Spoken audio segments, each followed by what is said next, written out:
امان از داغ برادر، امان از داغ عزیز. من یه سوالی از شما دارم، آی همسر دل سوخته، آی یگان دختر، آی برادر و خواهر، من نمیدونم اون لحظه های جون دادن مهدی بودی کنارش. الهی عزیزی لحظه جون دادن عزیزشو نبینا، اون لحظه ای که مهدی غریبانه دور و برش رو نگاه میکرد.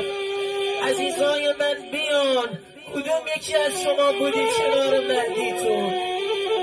شاید صدا میزد عزیزای من دیگه خدا حافظتون باشه، دیگه دیدار به روز قیامت افتاد.